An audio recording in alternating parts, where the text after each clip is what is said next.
Merci de nous recevoir chez vous dans le cadre de cette émission, Amis de la Bible, Shalom.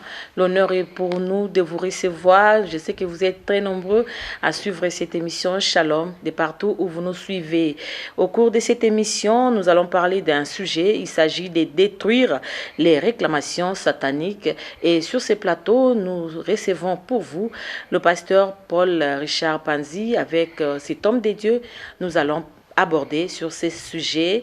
Je m'en vais directement saluer mon invité. Shalom, pasteur. Oui, shalom, ma soeur. Shalom à vous tous, téléspectateurs, téléspectatrices. Que Dieu vous bénisse au nom de Jésus. Nous sommes une fois de plus très heureuses de vous recevoir sur ce plateau. Ça fait vraiment longtemps. Oui. Plus d'une année. Oui, plus d'une année. Vraiment, la joie est partagée. Voilà. Et j'ai profité de l'occasion également pour vous présenter le vœu le meilleur, bien que nous sommes au mois de février. Ok, merci. Merci beaucoup. Pasteur, nous parlons, je venais de le dire, sur détruire les réclamations sataniques. Qu'appelle-t-on réclamation satanique? Oui, d'abord je vais donner un verset de la Bible, oui, comme ça, pour bien que les téléspectateurs et les téléspectatrices puissent comprendre le sujet. Nous sommes dans Luc. Oui, nous sommes dans Luc 22, versets 31 à 33, mais je peux lire seulement les deux premiers versets. Allez-y. Le Seigneur dit à Simon, Simon, Simon, Satan vous a réclamé pour vous cribler comme le froment.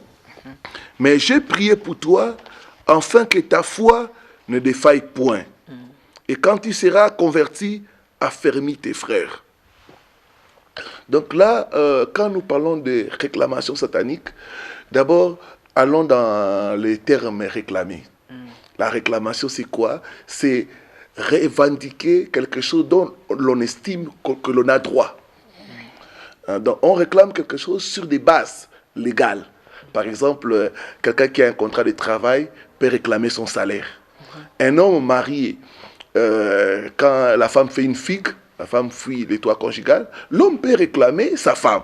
Vice-versa. Vice-versa. Oui, la femme aussi peut réclamer son mari si le mari aussi a fait une figue. Donc là, on revendique quelque chose dont on estime que l'on a droit. Maintenant, dans les réclamations sataniques, qu'est-ce qui se passe? Les gens, dans l'ère passée, surtout nos ancêtres, dans l'ère origine, ont fait des alliances et des pactes. Et c'est ces pactes-là ont fait naître des droits et des obligations. C'est ainsi que, sur base de ça, parce que dans le monde spirituel, vous devez savoir, peuple de Dieu, que dans le monde spirituel, on traite sur base des alliances et des pactes. Même Dieu, quand il a marché avec les enfants d'Israël et les autres patriarches, il a fait avec eux des pactes et des alliances. La même chose, le diable a aussi copié cela. Il a fait faire à nos ancêtres, à cause de l'ignorance, des pactes et des alliances. Et ces pactes-là avaient des contreparties. Maintenant... Et ça a de l'influence aujourd'hui sur nos vies. Oui, ça a de l'influence aujourd'hui sur nos vies, bien sûr. Maintenant, nous qui sommes de la nouvelle génération, nous venons, nous ne connaissons pas ces pactes-là. Nous disons, bon, je ne connais pas, je vais vivre ma vie comme je vais. Maintenant, les esprits auxquels nos ancêtres ont fait des pactes et des alliances, ces esprits-là, sur base de ça, ils vont commencer à nous réclamer. À nous dire, non, toi tu ne peux pas te marier. Tes ancêtres, on a signé des accords que dans cette famille, il n'y aura pas de mariage. Donc, c'est en fait ça. Donc, c'est des choses pour nous ramener aux alliances et aux pactes qui ont été faits dans nos familles. C'est des protestations. En fait, les esprits protestent. Ils disent, non, cette personne ne peut pas rester dans le toit conjugal. C'est quand vous voyez des familles où les femmes ne se marient pas. Ouais. Vous voyez des familles où, chaque année, ils doivent enterrer quelqu'un. Parce que les garçons ne travaillent pas. Oui, vous avez des garçons qui ont étudié et qui ne travaillent pas. Moi, j'ai reçu le cas d'une famille comme ça. 5 diplômés universitaires. Et aucun ne travaille. C'est leur papa qui doit les nourrir encore. Il a payé pour eux les études universitaires. Il doit continuer encore à les prendre en charge. Donc ça, ce sont des réclamations. On te réclame. On te fait revenir aux choses qui ont été arrêtées dans la famille. Et c'est ainsi le cas de Pierre. Pierre a été avec Jésus pendant 3 ans et demi. C'était quelqu'un qui était proche du maître. Mais à un moment donné, le diable est venu les réclamer auprès de Jésus. C'est ainsi que Jésus va dire à Pierre, Pierre, toi tu n'étais pas là, mais le diable est venu. Il t'a réclamé. Pourquoi le diable a pu réclamer Pierre? C'était sur base des alliances et des pactes qui ont été faits dans la famille de Pierre. Rappelez-vous, peuple de Dieu, Pierre était originaire d'une famille où ils étaient des pécheurs. Dans l'alliance qui a été signée dans cette famille-là, il devait servir les dieux des eaux. Donc les esprits des eaux contrôlaient la famille. Personne ne devait sortir de ces métiers-là. Il devait rester de père en fils dans ces alliances-là. Quand Pierre est sorti de ça en voulant servir Dieu, parce que quand Jésus lui a rencontré, Jésus lui a dit, je ferai de toi pécheur d'hommes. Donc il change la profession. Maintenant le diable va dire un moment à Jésus, non, Pierre ne t'appartient pas. Pierre, moi j'ai des alliances avec Pierre, avec ses ancêtres. Je viens les réclamer pour qu'il rentre aux accords que nous avons signés. Voilà un peu les réclamations. Donc ce sont des protestations. Ce sont en fait des sanctions pour ramener les gens à respecter les alliances et les accords qui sont dans des familles. Pasteur, comment comprendre qu'on est sous les réclamations sataniques? Oui, il y a beaucoup de choses qui vont montrer que vous êtes sous les réclamations sataniques. Un, la tendance à revenir toujours en arrière. Quand vous voyez que chaque fois vous progressez, vous avez toujours tendance à revenir à la case de départ. Par exemple, vous vous mariez, les mariages ne durent pas, vous revenez au célibat. Et vous commencez encore à chercher les mariages. Vous avez un travail. Après un temps, vous perdez le travail. Vous commencez encore à rechercher. Donc, vous avez des gens qui ont toujours tendance à rentrer à la case de départ. Et les années passent. Donc, quand vous remarquez que vous avez toujours tendance à rentrer à la case de départ, sachez que vous êtes victime des réclamations sataniques. Deuxième signe, c'est le fait de se conformer au mauvais modèle qui est dans la famille. Vous savez, il y a des familles où les gens peuvent monter, mais ils doivent toujours mourir pauvres.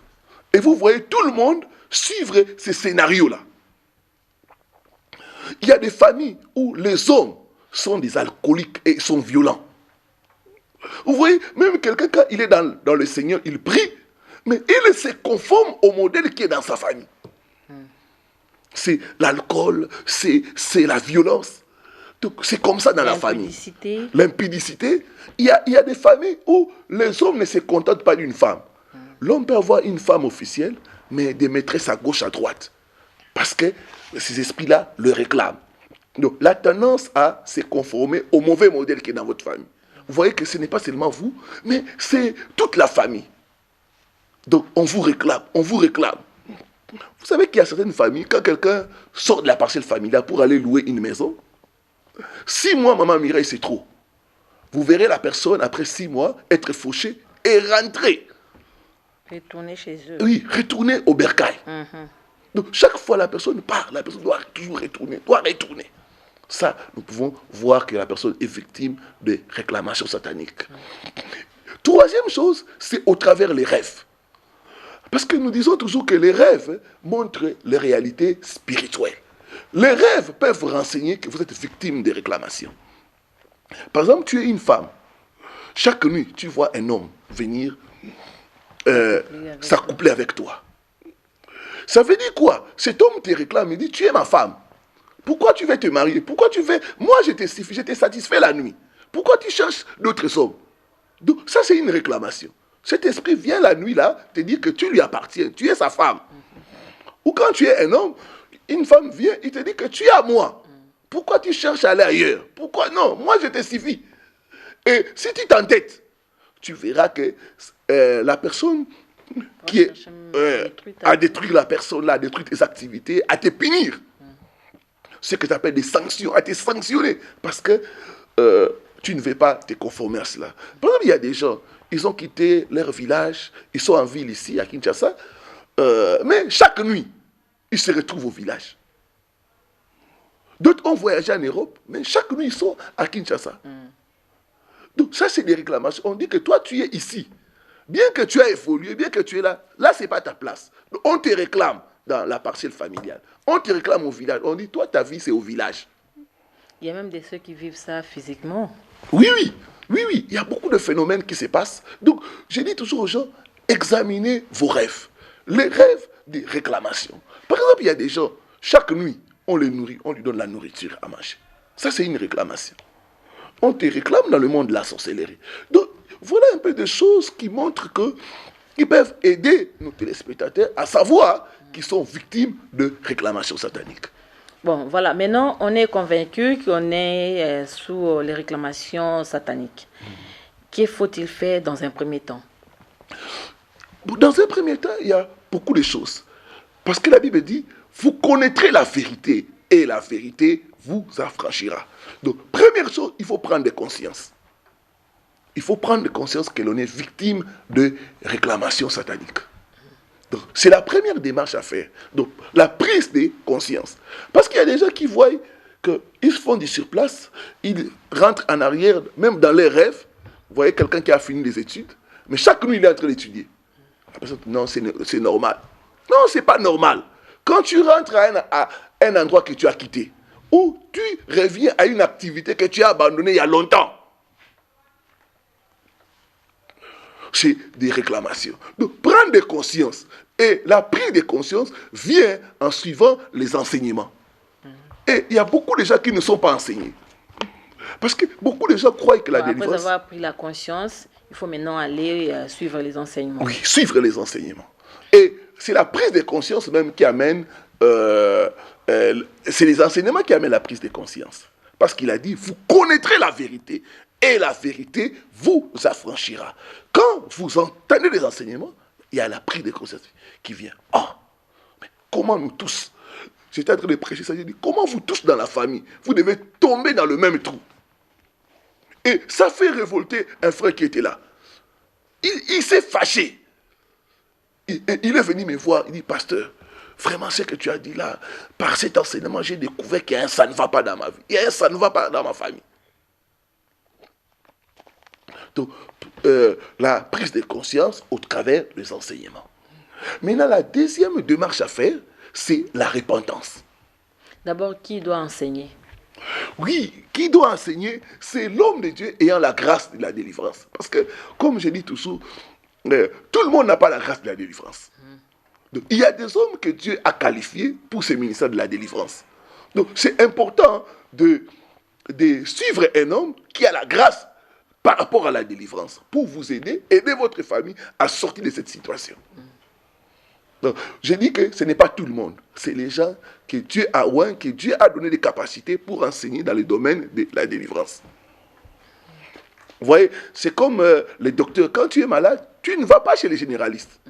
Il faut aller chez les spécialistes. Oui, les histoires de délivrance, ça demande des spécialistes. Je respecte le travail des autres, hein. Vous avez des dentistes, vous avez des chirurgiens, vous avez des gynécologues. Moi, en tant qu'homme, je ne peux pas aller consulter un gynécologue, madame. Les gynécologues est spécialisé dans les problèmes des femmes.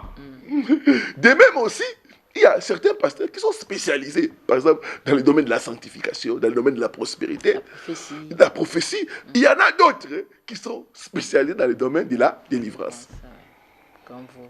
Donc, il faut vraiment... Donc voilà, après avoir suivi les enseignements, il faut maintenant passer à la délivrance. Oui, après avoir suivi les enseignements, maintenant, il faut passer à la délivrance. Parce que c'est important d'être délivré de ces choses-là. Hein, de sortir de cette situation-là, de réclamation satanique. Et pour la délivrance, on reste chez la même personne qui a enseigné, ou parce qu'il y a les autres qui sont forts dans les enseignements, et puis ceux qui sont forts dans la délivrance comme vous autres. Donc, quand la personne est passée par les enseignements, c'est la même personne qui doit... La personne doit rester chez la même personne pour la délivrance, ou plutôt maintenant il faut chercher un spécialiste, donc comme on venait de le dire, un spécialiste, c'est-à-dire quelqu'un qui est fort dans la délivrance. En fait, la personne qui enseigne la délivrance reçoit aussi la grâce de délivrer, parce que tu exposes les problèmes, il faut aussi apporter des solutions. Voilà. Quand nous enseignons, nous donnons aussi des solutions. Comment sortir de cela? Parce que le plus important, c'est comment sortir. Quel est le traitement? Parce que moi, des fois, j'opère comme un médecin. Quand j'en viens de dire, pasteur, je suis bloqué, je suis réclamé, voilà, c'est l'histoire de la famille. Et ceux qui sont là, je dis, ma soeur, tu as besoin d'un traitement. Parce que c'est une maladie spirituelle. Dans la prise en charge. Oui, la prise en charge, en fait. Donc, on doit te prendre en charge et te donner un traitement pour que tu puisses sortir de cette situation-là. Et comment ça se passe, cette service de délivrance? C'est pareil avec toutes sortes de délivrances et de la sorcellerie, par exemple, ou c'est pareil? Non, c'est pas toujours pareil, parce qu'il y a certaines particularités selon le cas que nous donnons. Parce que nous sommes dans une émission, je ne peux pas tout exposer, mais ceux qui seront intéressés, par exemple... Vous donnez Ouais. quoi, du sel, Non, non, non, contre non. les autres. Il y a l'huile d'olive. Selon l'huile d'olive, l'onction d'huile, nous pouvons utiliser ça selon la recommandation du Saint-Esprit. Parce qu'il y a des cas où le Saint-Esprit dit, ici, il faut appliquer l'onction d'huile. Selon Jacques, tout ça, et Matthieu, où Jésus a envoyé les disciples oindre et chasser les démons.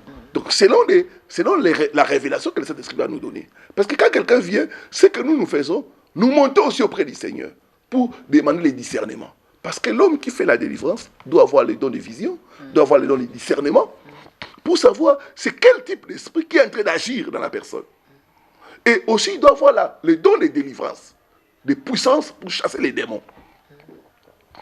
Et c'est en fonction de ça qu'on donne le traitement et la prise en charge. Et vous verrez que la personne va expérimenter. Une petite parenthèse, pasteur, puisque vous êtes là. Est-il autorisé à un enfant, un petit enfant, soi-disant sorcier, de gêner pendant autant de jours? Souvent, pour les enfants, nous conseillons par exemple aux adultes de faire cela. À leur place. Et même la personne qui prie. Parce que moi, par exemple, des fois, j'ai fait des jeûnes pour les gens qui viennent des cas que je reçois. Donc, c'est conseillé que le parent et la personne qui fait la délivrance de jeûner pour l'enfant et de jeûner pour cette famille-là afin de leur délivrer. Oui, pasteur, vous écrivez aussi, vous êtes un écrivain.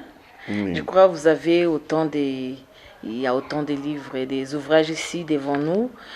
C'est toujours lié à la délivrance puisque c'est comme si c'est votre spécialité. Ce sont les ouvrages liés à la délivrance. Nous sommes à combien d'ouvrages maintenant? Oui, maintenant, vous avez déjà écrit. Au jour d'aujourd'hui, nous sommes à 5 ouvrages. Oui. Là, j'ai écrit une série de 5 ouvrages sur les rêves. Parce que vous savez que les rêves... peuvent aussi être bénéfiques pour les enfants des Oui, dieux. oui. C'est vraiment des ouvrages. Il y a ceux qui aiment beaucoup lire, oui. Surtout ceux qui ne fréquentent pas très souvent les églises. Mais vraiment, c'est des livres qui sont des bénédictions. Il y a des gens qui ont lu ça, qui m'ont appelé pour me dire, pasteur, félicitations, tu as donné des révélations qui nous ont aidés vraiment à comprendre les rêves et à savoir comment orienter nos prières. Parce que, comme j'aime le dire, les rêves, c'est comme la télévision. Ça te montre ce qui se passe dans ta vie sur le plan spirituel. Alors, si tu n'as pas l'intelligence de tes rêves, tu es faussé. Tu ne sais pas comment orienter tes prières. Parce que les rêves sont comme une fenêtre. Ça te permet de voir ce qui se passe dans ta vie sur le plan spirituel. Alors, quand il vous arrive de ne pas rêver, c'est mauvais. Parce qu'il y a des gens qui ne rêvent pas. Oui, c'est mauvais. C'est une sorte d'aveuglement. Donc, tu ne connais pas tes combats. Et quand tu ne rêves pas, tes ennemis, tu vas les rappeler tes amis. Et tes amis, tu vas les rappeler tes ennemis. C'est important d'avoir cette fenêtre-là des rêves pour voir ce qui se passe dans ta vie sur le plan spirituel. Et si ça ne vient pas, il faut aussi chercher la délivrance par rapport à ça? Oui, il faut prier, il faut chercher la délivrance. Parce que ce n'est pas normal. Parce que même Dieu, il parle au travers des rêves et des visions. Vous voyez, par exemple, je prends l'exemple de Salomon. Salomon a reçu la sagesse quand il dormait. C'est pendant les rêves que Dieu lui a dit, demande-moi ce que tu veux. Il est entré en alliance avec Dieu pendant le sommeil. Ce qui est vrai pour Dieu, l'est aussi vrai pour le diable. Donc, quelqu'un peut aussi entrer dans le monde de la sorcellerie en dormant. Et beaucoup de cas dans ces missions de délivrance que j'ai vu, des gens qui ne rêvent pas. Quand vous entrez en profondeur, vous trouverez que la personne est dans la sorcellerie inconsciente. Le problème, c'est qu'il voit des choses. On vient effacer ça. On ne veut pas que la personne puisse comprendre ce qui se passe dans sa vie sur le plan spirituel. C'est pourquoi il y a beaucoup de gens qui sont allés loin spirituellement. Et parce que la nuit, ils ne rêvent pas. Et dès que les rêves reviennent, ils commencent à se rendre compte, à dire non, ce n'est pas normal. Et ça leur aide vraiment à chercher la délivrance. Avant que vous nous présentiez les livres, les ouvrages que vous avez ici, pasteur, dans la réclamation satanique, il y a quelques familles où, dans la parcelle, on a planté des choses, on a mis des choses à l'intérieur de la parcelle. Alors, cette réclamation fait que les enfants qui partent, par exemple pour les filles qui partent au mariage, retournent chez elles. Et s'il arrivait qu'une des filles a eu la conscience qu'elle est sous la réclamation, elle est partie à l'église, elle a été enseignée et puis délivrée. Elle retourne encore dans la même parcelle. Je sais pas, est-ce que ça ne va pas encore influencer sur sa personne du fait qu'elle est encore retournée sur la parcelle qui a été sacrifiée, par exemple? Oui, normalement, quand ça se passe comme ça, la personne doit quitter l'endroit. Doit quitter l'endroit. Parce que quand on vous réclame à un endroit donné, vous devez rentrer toujours à cet endroit-là. Mais quand vous êtes délivré, vous êtes libre de sortir. C'est pourquoi, dans certains cas de délivrance, des réclamations sataniques, Dieu peut nous demander d'aller prier dans la parcelle familiale pour détruire tout ce qui a été enterré, tout ce qui a été fait comme rituel, comme cérémonie, pour que l'esprit des enfants puisse être là. On a reçu le cas d'une famille où on avait enterré une calebasse. Et dans cette calebasse-là, on a écrit le nom de tout le monde avec leur date de naissance. Et vous voyez comme ça dans la famille, les gens n'arrivent pas à évoluer, à avancer, parce que retenus là-bas. Et des fois, des cas comme ça, Dieu peut nous demander de sanctifier la parcelle par des prières fortes, en faisant des prières avec de l'eau bénite, tout ça, et en sanctifiant et en libérant l'esprit des enfants pour qu'ils puissent s'épanouir et aller de l'avant. Il est arrivé à un pasteur de réclamer en fait une parcelle comme ça à la famille. Donc il faut donner cette parcelle à l'église parce que la parcelle a été sacrifiée, tout ça là. Non, peut-être dire réclamer, non. Peut-être que si la famille trouve que cette parcelle, on peut consacrer ça à Dieu. Voilà. Pour l'église, là c'est aussi une bonne chose. Donc tout dépend de la famille, comment ils font. Je pense que ce sujet est vaste parce qu'il y a des types de réclamations. Il y a des réclamations à la pauvreté. Vous voyez des familles où les gens peuvent monter, mais au finish, ils n'ont rien. Ils se retrouvent, vous voyez la personne dire, ah, notre oncle comme ça, il avait beaucoup d'argent. Mais aujourd'hui, il n'a plus rien, rien. Telle tante, ah, notre tante a manipulé l'argent. Donc, les gens peuvent avoir, mais ils vont perdre un à un, jusqu'à rester les mêmes prétuits. Et il y a même des familles où la personne, même pour se faire enterrer, c'est difficile. Il y a également des réclamations personnelles. Oui. Non familiales. Oui, il y a des réclamations aussi personnelles. Par exemple, le cas où la personne, tu as aimé une fille, tu as fait l'alliance des sangs. Par exemple. Tu te sépares avec cette fille, mais le mariage là, de l'alliance des sangs, va te réclamer. C'est toujours ta femme. Oui, ça c'est des réclamations personnelles. Donc il y a beaucoup de types de réclamations. Je vais peut-être aborder ça dans la prochaine émission, les types de réclamations dont les gens font face. Réclamation à la pauvreté, réclamation au célibat, réclamation à l'échec et ainsi de suite. Donc c'est des choses que nous devons vraiment traiter en profondeur pour que le peuple puisse avoir la connaissance et savoir bien orienter les prières pour obtenir la délivrance. Pasteur, peut-on savoir les ouvrages que vous avez déjà mis sur le marché pour les enfants de Dieu? Oui. Le premier ouvrage que j'ai écrit, c'est les 7 phénomènes fréquents dans nos rêves. Donc c'est vraiment mon premier bébé, comme j'aime l'appeler. Vraiment, c'est quelque chose qui est vraiment un ouvrage que je conseille aux gens. J'en ai déjà. Ouais. C'est ça. Donc c'est le premier bébé, mon tout premier. Et le deuxième ouvrage, c'est les 10 animaux fréquents et courants et dangereux dans nos rêves. C'est parmi mes livres les plus lus. Il faut monter ça comme ça. Voilà. C'est un livre où je parle des animaux tels que le serpent, les chiens, les chats. Il y a les lions là-bas. Il y a le lion. Oui. Donc, ces animaux qui apparaissent dans nos rêves, et souvent, ce n'est pas un hasard. Il y a toujours des implications dans notre vie spirituelle. Voilà. Donc, j'explique ça et comment faire. Donc, c'est vraiment un livre à commander, à lire pour vous-même et à partager avec d'autres personnes. Voilà. Et le troisième ouvrage que j'ai écrit, c'est sur le corps humain. J'ai les 10 rêves le plus courant du corps humain. Ouais, c'est vraiment un livre qui parle de certaines choses que nous voyons dans le corps, du corps humain dans les rêves. Par exemple, les cheveux, on te coupe les cheveux, ça veut dire quoi? Tu perds les dents. Par exemple, les dents dans les rêves, ça veut dire quoi? Les matières fécales. Il y en a aussi qui se retrouvent nus dans les rêves. Mais Ils sont dans la boue. Oui. Tu te retrouves nu, ça veut dire quoi? Le visage, ça veut dire quoi dans les rêves? J'explique ça. Par exemple, des cas où quelqu'un peut prendre le visage de l'autre dans les rêves, oui, pour aller ensorceler. Ouais. Comment comprendre cela?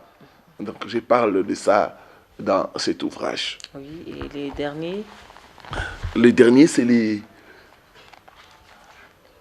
10 lieux fréquents et dangereux dans nos rêves. Oui, il y a certains lieux, quand vous vous retrouvez dans ces endroits-là, dans vos rêves, vous devez faire attention et prier. Par exemple, la parcelle familiale, le village, les cimetières, l'hôpital, quand tu te retrouves... La toilette. Oui. Donc, c'est des endroits comme ça, le marché. Quand tu te retrouves en train de te promener au marché. L'hôpital. De vendre et acheter dans les rêves, ça veut dire quoi? Donc, j'ai expliqué ça. Et ce qui est intéressant dans mes livres... Se retrouver dans une salle d'opération. Oui. Dans mes livres, c'est que je donne aussi des pistes de solutions. Comment faire pour arrêter les attaques de l'ennemi dans nos rêves. Voilà où doit-on avoir tous ces beaux ouvrages, pasteur? Donc, ces beaux ouvrages sont disponibles au Centre international montagne de transfiguration, donc situé sur avenue Luvungi, numéro 15 bis. C'est également là où il y a l'église a été implantée. Oui. Donc, Luvungi, numéro 15 bis, dans la commune de Barumbu. Référence et croisement des avenues Kassai et Kabamba. Et dès qu'on arrive sur place, on saura les prix. Oui, on saura les prix, donc c'est des prix abordables.